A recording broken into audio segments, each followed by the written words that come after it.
Fala, turma.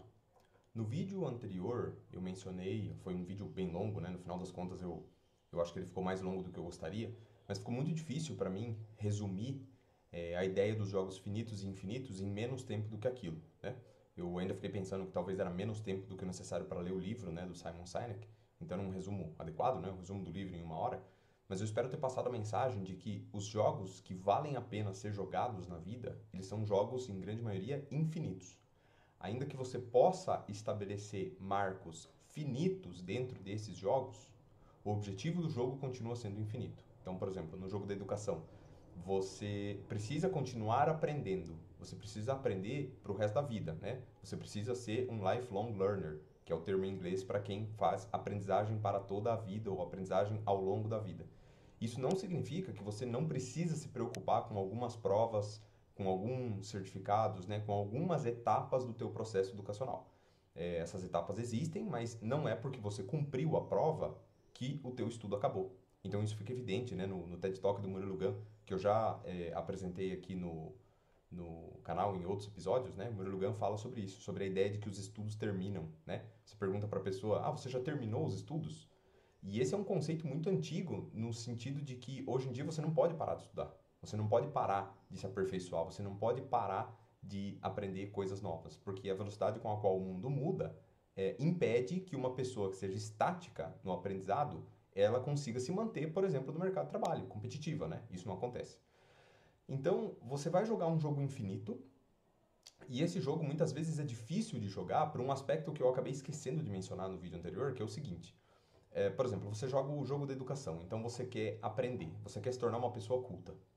Você sabe que se você estudar todo dia por 1 hora, um dia você vai se tornar uma pessoa culta, uma pessoa que é capaz de sentar numa mesa com um grupo de pessoas qualquer e ter uma conversa de alto nível com essas pessoas. Você tem uma bagagem, você tem muito conhecimento que você pode trazer para a mesa. Agora, qual vai ser esse dia? Você não sabe.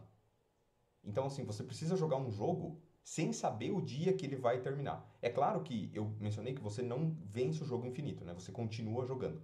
Mesmo a pessoa que é culta, né? Vamos pensar as pessoas que são consideradas as pessoas mais cultas do mundo hoje. Uma delas é o Noam Chomsky, né? O famoso linguista, né? Americano. Ele é considerado uma das pessoas mais cultas do mundo. E isso não significa que ele parou de estudar. Significa talvez que ele tem mais bagagem do que nós, mas ele continua estudando e ele continua lendo e ele continua pensando a respeito dos problemas do mundo, mesmo em uma velhice muito avançada. Tudo bem?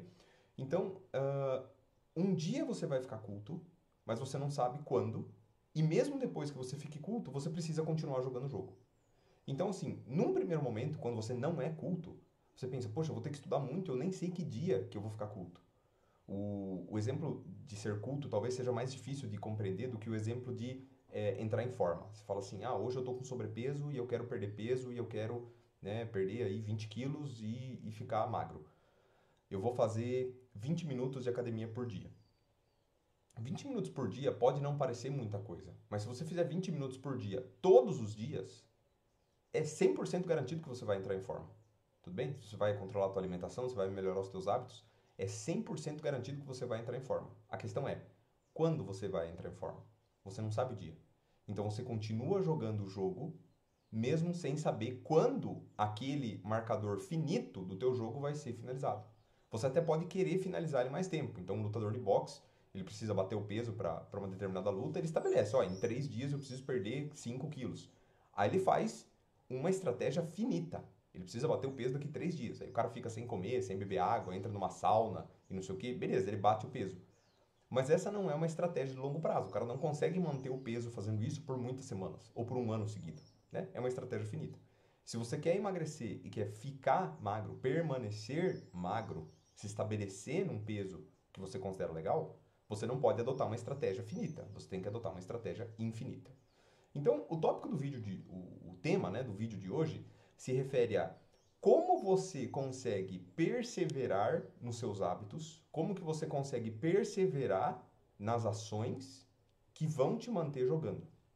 E percebam que eu estou evitando a palavra como se manter motivado para continuar jogando, porque é justamente sobre isso, é sobre motivação. Então, o jogo infinito, ele parece para muitas pessoas que ele é um jogo associado à disciplina. Ah, eu preciso ser muito disciplinado para ir para academia todo dia. Eu preciso ser muito disciplinado para fazer dieta todo dia. Eu preciso ser muito disciplinado para estudar e ler todo dia. Tudo bem? Mas a verdade, gente, é que não existe, do ponto de vista neurobiológico, não existe o conceito de disciplina. Tudo bem? Se você for tentar fazer algum tipo de exame de imagem ou algum tipo de exame de marcador químico no cérebro, né? E não sou eu que estou falando, quem fala isso são várias pessoas que entendem muito mais o assunto do que eu. Por exemplo, o Wesleyan Delanogari, né? O famoso psicólogo, tem alguns vídeos do Wesleyan aqui embaixo, né? Que eu deixo como material de consulta, porque ele fala sobre isso muito melhor do que eu. Mas, em resumo dos vídeos dele, não existe disciplina dentro do cérebro. O que existe é motivação. E muitas pessoas acham que é preciso ser disciplinado para fazer tal coisa, porque elas nem sempre estão motivadas, quando na verdade a única coisa que pode ser vista dentro do cérebro é a motivação na forma de marcadores neuroquímicos, né, neurotransmissores, e que as pessoas confundem o que significa estar motivado com o significado de euforia, né, ou de entusiasmo. Então a pessoa acha, às vezes, né, isso faz parte do senso comum, as pessoas confundem motivação com entusiasmo. Ou elas confundem motivação com euforia. Então eu estou eufórico para alguma coisa, eu estou muito animado com alguma coisa. Eu estou muito entusiasmado com alguma coisa, logo estou motivado. Não. Você pode estar muito motivado no momento em que você está muito triste. Wesley fala isso nos vídeos. Né? Por quê? Porque a motivação é você ter um motivo para fazer uma determinada ação. Tudo bem? Você não consegue fazer uma ação, qualquer que seja, sem que exista uma liberação de dopamina dentro do seu cérebro. Porque a dopamina, ela é um neurotransmissor que não está associado necessariamente à recompensa. Ela não está associada ao prazer de uma determinada atividade. Mas ela está associada com a busca por uma recompensa. Então, o Wesley explica lá com os conceitos dos macaquinhos lá indo ganhar um pouco de suco quando eles apertam um botão. O cérebro do macaquinho ele tem um disparo muito grande de dopamina quando ele começa a apertar o botão para ganhar o suco e não necessariamente quando ele ganha o suco. Então, quer dizer, a busca pelo prazer é o que libera a dopamina. Tudo bem? É o que está associado à dopamina. E não necessariamente o recebimento daquele prazer ou daquela recompensa. Então, de alguma forma, as pessoas acham que elas precisam estar entusiasmadas e animadas para fazer alguma coisa, quando na maior parte das vezes a gente faz as coisas sem entusiasmo nenhum, mesmo que a gente ainda esteja motivado. Isso conecta com um vídeo que eu coloquei algumas semanas atrás, lembra lá que os adultos fazem o que tem que ser feito. Então, por exemplo, os teus pais saem de casa todo dia para trabalhar, tudo bem? Eles estão motivados? Você talvez vai dizer que não. Não, meu pai, pô, ele trabalha porque tem que trabalhar. E aí eu vou dizer que ele está extremamente motivado. Existe um motivo para ele fazer a ação de trabalhar. Existe uma motivação. Que motivação é essa? Salário. Ele precisa pagar as contas da casa dele. Ele precisa pagar os boletos. Ele precisa sustentar a família dele. Lógico, isso também se aplica, em muitos casos, às mulheres da família também, porque hoje nem sempre, né? O marido trabalha de forma que a mulher não trabalha em casa. Então isso vale para ambos que estejam indo trabalhar. Eles têm um motivo muito claro do porquê que eles vão trabalhar. Em primeiro lugar, pelo salário. E em segundo lugar, porque se eles não forem, eles vão ser demitidos. E se eles forem demitidos, eles não vão mais ter salário. Então eles podem estar extremamente tristes, eles podem estar extremamente melancólicos, e mesmo assim eles estarão motivados, porque existe um motivo por trás da ação deles.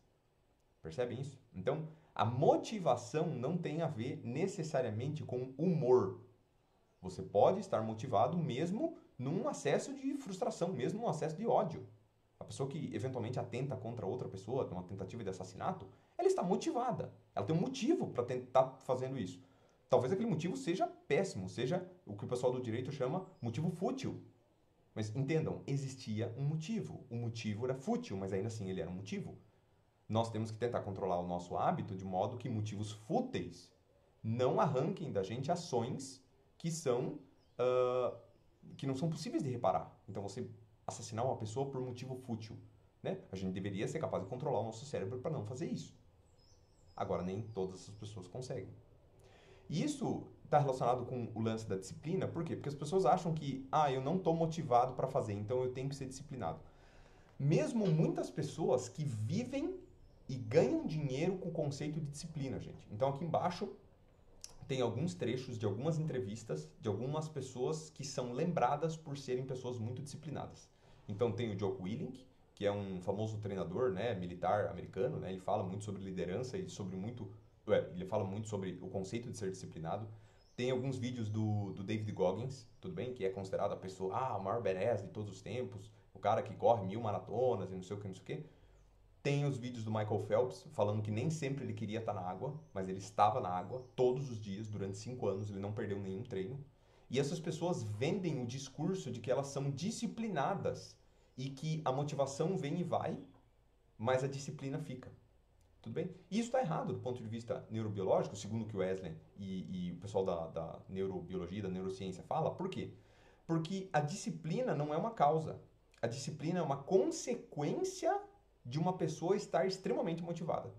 A pessoa que é disciplinada, a pessoa que todos os dias faz um determinado hábito, pode ser que esse hábito é feito por mera repetição, tudo bem? Por exemplo, escovar o dente. Mas no fundo, essa mera repetição, ela tem um motivador. Mas é que esse motivador hoje, ele requer tão pouca dopamina para ser ativado, né? Tem um limiar de percepção de esforço muito baixo. Muito fácil você ativar aquele comportamento. Eu não quero ter cáries nos dentes. Eu não quero ter mau hálito. Tudo bem? É uma ação tão simples que você para de pensar em determinado momento, por que eu escovo o dente todo dia?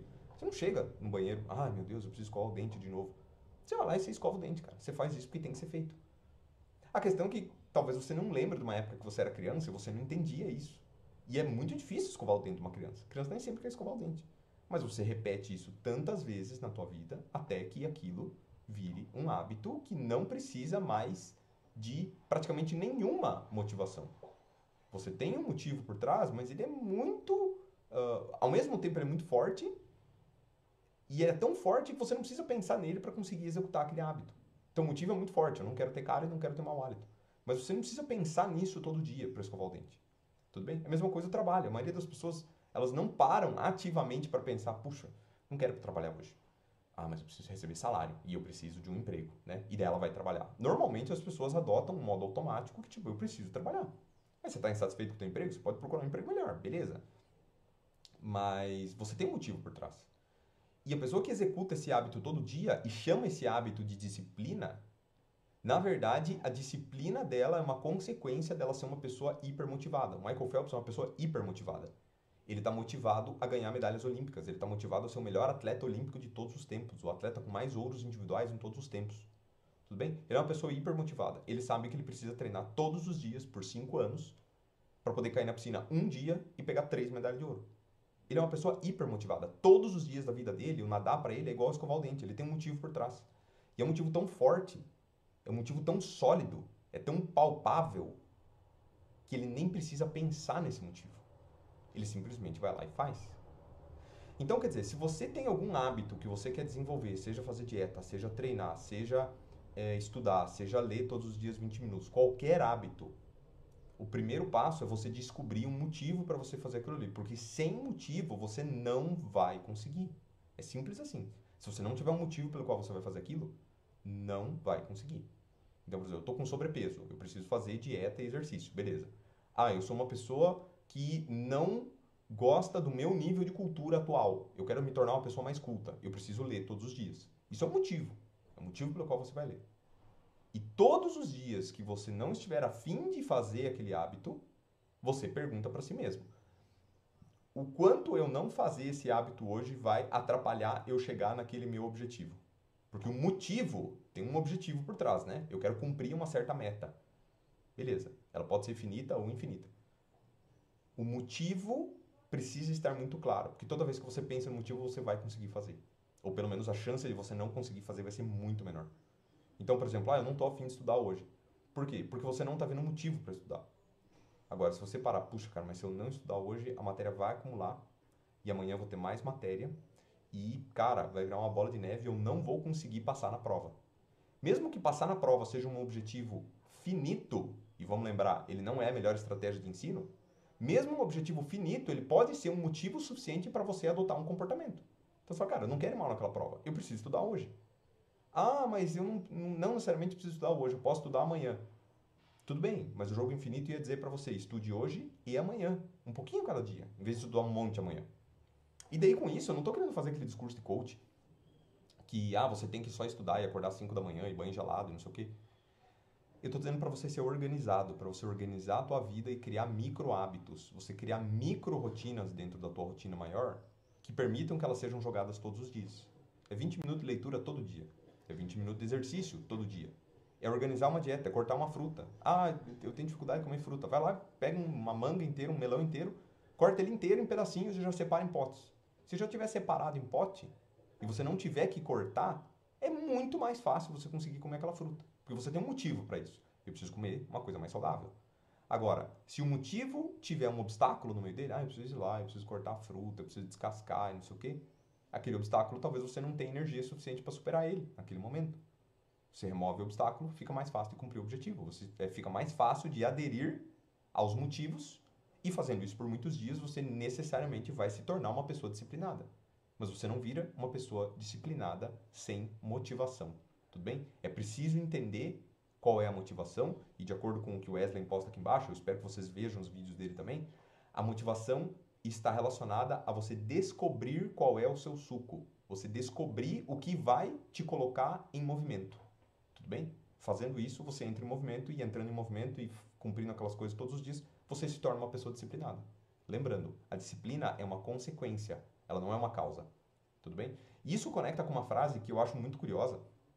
Eu até anotei ela no quadro que eu tenho aqui atrás da minha câmera, né? Eu estou lendo para ela aqui agora. Action precedes motivation. Então, essa é uma frase que muitas vezes eu vi ela num vídeo de um canal do YouTube que eu sigo de ciência, né? Mas eu já vi ela em muitos contextos que diz o seguinte: ação precede a motivação. A pessoa está querendo dizer com essa frase que você precisa primeiro se mexer e depois você vai se tornar uma pessoa motivada para fazer aquilo. A analogia seria mais simples no caso da corrida ou no caso da dieta.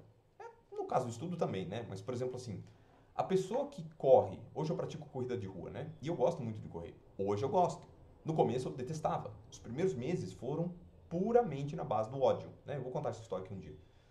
E daí, essa frase conecta com a ideia de que nos primeiros meses eu ia sem estar motivado. Eu ia simplesmente porque tinha que ir. Agora, com essa nossa nova definição, parem para pensar. Motivação é um motivo para a ação. Eu nunca teria ido no primeiro dia correr se não houvesse um motivo para aquela minha ação. Então, ação precede a motivação? De jeito nenhum. A ação precede o entusiasmo. Aí eu posso concordar. E daí volto com o que a gente falou no começo do vídeo. As pessoas confundem motivação com entusiasmo. Então, no começo, se você quer criar um bom hábito, no começo vai ser doloroso, no começo vai ser chato, no começo vai ser um tédio, entendeu? Você tem que ter um motivo para fazer aquilo, mas ter um motivo não significa que você vai ser feliz fazendo aquilo. Significa que você tem uma razão. E essa razão pode ser muito deprimente. Tipo, cara, eu preciso aceitar um emprego que está abaixo das minhas qualificações, porque o emprego que está de acordo com as minhas qualificações não está disponível no momento e eu preciso pagar minhas contas. Tudo bem? Esse é um motivo, é uma razão. Ela é melancólica, mas ela é uma razão. Então, não caiam na ideia de que ação precede a motivação. A própria estrutura sintática da frase, né? A etimologia da palavra motivação significa motivo para ação. Sem esse motivo, você não executa ação. Agora, executando essa ação, muitas vezes você se torna uma pessoa disciplinada. Essa questão da motivação e da desmotivação, né, que é a ausência de motivação, elas são curiosas porque, às vezes, uma pessoa que é chamada desmotivada não é que ela não tem motivos. Ela simplesmente não percebeu que os motivos estão ali. Então, uma pessoa que é sedentária, talvez ela tenha muita dificuldade em ver por que ela tem que se exercitar. Quando o próprio fato dela ser sedentária já é um motivo em si mesmo suficiente. O ser humano não é uma espécie que evoluiu para ser sedentário. O ser humano é uma espécie altamente ativa. Né? Eu não nasci para correr. Né? Todo ser humano nasceu para correr, gente. O ser humano evoluiu, um dos principais métodos de caçada dos seres humanos primitivos, né? do começo da evolução do Homo sapiens, era caçada por exaustão. Você corria atrás de um animal até matar ele de cansaço. Isso era um método que os seres humanos usavam, ou seja, todos os seres humanos nasceram para correr. Algumas pessoas só não exercitam isso o suficiente para que se tornem boas na corrida. Mas dizer que você não nasceu para correr, isso não existe. Pode ser que hoje você esteja com sobrepeso, com problema na articulação, etc. Tudo bem. Mas se você fosse devagarinho e tal, eu garanto que, para 99% das pessoas que estão assistindo esse vídeo, você nasceu para correr, você só está destreinado. Tudo bem? Eu vou falar mais sobre corrida em vídeos futuros, né? E essa questão da motivação e da desmotivação, elas criam dentro da nossa cabeça uma coisa que é chamada de limiar de percepção de esforço. Esse limiar está relacionado com o quanto de esforço você precisa empreender para começar uma determinada atividade. Tudo bem? E a verdade é que quando você está numa determinada atividade que você gosta, que você está entusiasmado, que você está no que as pessoas chamam motivado, você precisa de pouco esforço para conseguir iniciar ela. Seja porque ela vai te dar uma recompensa, ou seja porque o próprio ato de fazer aquela atividade seja prazeroso. Tudo bem? Quando você faz isso, né, quando você tem esse limiar de percepção de esforço aumentado ou abaixado, isso muda a noção sua do que significa ser fácil ou ser difícil. Então, do ponto de vista neurobiológico, a gente poderia dizer que o difícil não existe. Por que o difícil não existe? Porque o que é difícil para uma pessoa pode não ser difícil para outra, porque essas pessoas têm limiares de percepção de esforço que são diferentes, associados a níveis basais de dopamina que são diferentes para as duas pessoas. Então, por exemplo, de novo com o exemplo da corrida de rua. Muitas pessoas praticam corrida de rua e elas falam assim, uma distância importante para corrida de rua é 5 quilômetros. Ah, eu completei pela primeira vez 5 quilômetros sem andar. Tudo bem? Isso é importante. Quando a pessoa cumpre esses 5 quilômetros, muitas vezes ela vai lá e, não, agora eu vou correr uma prova de 10 quilômetros. Tudo bem? Vou tentar fazer essa prova em 1 hora. Né? Para muitas pessoas é difícil fazer a prova de 10 quilômetros em 1 hora. Daí você olha, o cara que é o recordista mundial dos 10 quilômetros, né? Bateu o recorde agora na Olimpíada. O cara faz em 26 minutos, gente. Ele está fazendo em menos da metade do tempo do que a maioria das pessoas considera como uma meta importante, correr em 1 hora. Então, olha que louco, né? Você acha que 10 quilômetros para esse cara, recordista olímpico, é difícil? Completar 10 quilômetros em 1 hora? Não é. Está relacionado com o fato de que ele tem uma capacidade cardiorrespiratória melhor, é verdade. Mas ele também não necessita de muita motivação para correr 10 quilômetros, porque ele faz isso todos os dias há muitos anos. Então ele tem um motivo muito claro para ele desde muitos anos atrás. Ah, eu quero correr 10 quilômetros abaixo de 30, abaixo de 28 e tal. Permitiu ele treinar muito, que como consequência tornou ele uma pessoa muito disciplinada, ele corre todos os dias e ele colhe os frutos disso. Tudo bem? Mas a gente pode ir até mais longe. 100 quilômetros é difícil correr 100 quilômetros? Depende. Para mim é difícil. Hoje eu sou um corredor amador que completou a primeira maratona da vida. Faz 10 dias, sei lá. Houve uma época que correr uma maratona, para mim, era absolutamente inconcebível do ponto de vista cerebral. Eu olhava uma pessoa correndo uma maratona, cara, eu nunca vou conseguir correr isso. Por quê? Porque na época, quando eu saía de manhã para correr, eu falava assim, eu vou tentar correr 10. Nem sempre eu conseguia. Às vezes eu corria 8, às vezes eu conseguia completar o 10 aos trancos e barrancos, né? Mas normalmente eu não conseguia. Foi passando o tempo, foi passando o tempo. Hoje, para mim, o 10 é absurdamente fácil. Né? Qualquer dia que eu levantar de manhã, eu simplesmente, eu vou correr 10. E eu vou e eu completo os 10. Porque hoje, para mim, a dificuldade está no 42. Eu não sei se todo dia que eu levantar de manhã eu vou ser capaz de correr 42. Agora, aquele cara que é ultramaratonista, o David Goggins, ou vários dos outros ultramaratonistas famosos que tem no mundo, essas pessoas correm 100, 150, 200 quilômetros numa ultramaratona. Para elas, não existe dúvida a respeito da dificuldade ou não de correr 42. É fácil. Então, percebam, a motivação para essas pessoas e a desmotivação, o excesso de dopamina ou não, está relacionado com distâncias muito maiores do que o 42. Para mim, está no 42. Para você, talvez esteja no 5. Mas percebam, a gente pode então dizer que algo é fácil ou difícil do ponto de vista neurobiológico? Não. Do ponto de vista neurobiológico, o que existe é diferentes níveis de dopamina que vão te impulsionar para aquele objetivo. E para qualquer um que leu o livro do David Goggins, isso fica muito claro. Ele se meteu em algumas enrascadas até no livro dele. Ele corre algumas ultramaratonas lá com um nível de preparo muito abaixo do ideal, com infraestrutura abaixo do ideal, sem carboidrato adequado, sem hidratação adequada, e ele cumpriu a promessa. A promessa que ele fez para si mesmo. Eu quero angariar fundos para aquela ONG lá de veteranos da guerra, não sei o quê. Então, beleza, ele tinha um motivo muito forte por trás. Esse motivo muito forte impediu ele de desistir. Em nenhum momento, talvez para nós, pareça que aquilo ali foi fácil. Não foi, foi difícil. Ele até usa a palavra difícil. Olha, foi muito difícil. Mas enquanto para muitas pessoas a palavra difícil vai ser um obstáculo, vai falar assim, não, isso é difícil, então eu não vou fazer. O Goggins tem um nível de obsessão, né? A maneira como a dopamina está associada dentro do cérebro dele, a busca por esses desafios que são muito grandes, impulsiona ele a ir buscar aqueles 160 quilômetros, né? Era uma corrida de 100 milhas. Então ele vai lá e ele consegue. Mesmo sendo difícil, ele vai lá e ele passa por esse difícil. Porque ele está com esse pensamento associado a ter um motivo. Toda vez que ele queria desistir, ele fala isso repetidas vezes no livro, toda vez que vier a pergunta, puxa, será? Por que eu estou fazendo isso? Será que eu posso desistir? Será que alguém vai ligar? Toda vez que ele pergunta isso para si próprio, dentro das dezenas de corridas ultra que ele já participou, toda vez ele recuperava qual era o motivo pelo qual ele tinha se inscrito naquela corrida. E uma vez que o motivo vinha à tona, necessariamente ele não precisava mais pensar em nada, ele continuava fazendo. Essa dicotomia entre disciplina e motivação, ela fica evidente em outro dos vídeos que está aqui embaixo, que é um vídeo, é um corte de uma das várias entrevistas que o Mike Tyson dá em podcasts, né? O Mike Tyson, o ex-atual lutador, né? Que vai lutar agora nas próximas semanas de novo. Ele diz que você não é nada sem disciplina, porque a disciplina que vai te levar para determinadas conquistas, né? E quando perguntam para ele sobre o que é a definição de disciplina para ele, ele diz que disciplina é fazer o que você odeia, mas fazer como se você amasse. Tudo bem? Então, o que ele quer dizer com isso? Você muitas vezes pode odiar fazer determinadas coisas, mas nesse caso, como a gente percebeu que a disciplina era uma consequência da motivação, e a motivação é você ter um motivo para realizar aquela ação, a pessoa disciplinada é simplesmente a pessoa que sabe por que ela está fazendo aquilo.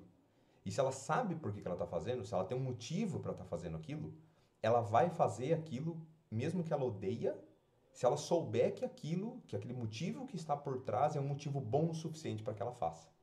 Então, por exemplo, a pessoa que está com sobrepeso e está tentando emagrecer, ela pode estar odiando fazer dieta e ela pode estar odiando fazer exercício. E é assim no começo, né? Principalmente no início imediato de você tentar construir um novo hábito, porque é a hora em que normalmente você não está enxergando resultados, os primeiros dias e as primeiras semanas. Você não enxerga resultado, então é muito difícil perseverar naquilo. A questão é que muitas pessoas que perseveram, né, que passam por esse primeiro estágio, em que elas estão motivadas, elas têm um motivo por trás, mesmo que elas estejam tristes, e elas adquirem a disciplina, ou seja, o continuar fazendo aquilo que se odeia por muito tempo, quando você começa a receber os resultados, você começa a se animar.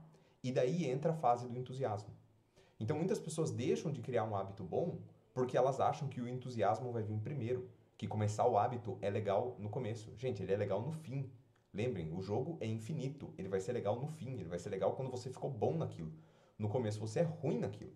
E para você continuar fazendo aquilo que você é ruim, naturalmente você tem que engolir que você vai ser ruim e fazer aquilo por algum tempo, o que significa fazer aquilo sem gostar, necessariamente. Agora, é um erro pensar que, de acordo com a definição que o Mike Tyson dá nesse vídeo, né, que a pessoa disciplinada, ela não está motivada. Pelo contrário, ela está muito motivada. O Mike Tyson, quando ele treina, ele está muito motivado, porque ele tem uma luta, né? Apesar de ser um jogo infinito, o da preparação física, ele tem jogos finitos dentro dele. Cada luta que o Mike Tyson ia fazer era um marco finito dentro do jogo dele e um marco para o qual ele se preparava ativamente. E ele sabia que ele não queria perder essa luta. Inclusive, é bem chocante assim perceber que o Mike Tyson foi uma pessoa que recebeu múltiplos abusos na infância dele, abuso verbal, abuso físico, as pessoas batiam nele, né, os pais, os cuidadores. Ele apanhou muito e isso fez com que ele se tornasse um lutador. Então, uma vez perguntaram para ele por que ele batia tanto nos oponentes, e ele falava que, na verdade, ele tinha medo dos oponentes baterem nele. E o único modo dos oponentes não baterem nele era ele bater antes. Então, boa parte do treinamento físico muito intenso que o Mike Tyson colocava no treinamento dele, que era maior a intensidade do que o treinamento que os oponentes dele colocavam, é porque o Mike Tyson tinha um motivo por trás. Ele não queria apanhar dos oponentes, e a única forma de fazer isso era fazer os oponentes apanhar antes. Então, todo o processo de treinamento, por mais doloroso que fosse, por mais difícil que fosse, por mais cansativo que fosse, para ele era uma etapa a ser vencida, no sentido de que ele tinha um motivo por trás de fazer aquilo. Então, se você está procurando alguma coisa, né, para fazer um novo hábito, você precisa primeiro procurar esse motivo. No momento que você encontra ele, você estará motivado. Agora, não espere estar entusiasmado 100% do tempo. Às vezes, você vai ter só o motivo e entusiasmo zero. Mesmo assim, a gente vai ter que fazer as coisas. Voltando àquela ideia dos adultos, os adultos fazem o que tem que ser feito. Porque os adultos estão 100% do tempo motivados, ainda que quase nunca eles estejam entusiasmados. Então, se você estiver tentando desenvolver um bom hábito, procure motivos para você fazer aquilo. E toda vez que você não quiser fazer alguma coisa, simplesmente relembre o motivo pelo qual você começou. Se você começou por aquele motivo, você também pode continuar por aquele motivo.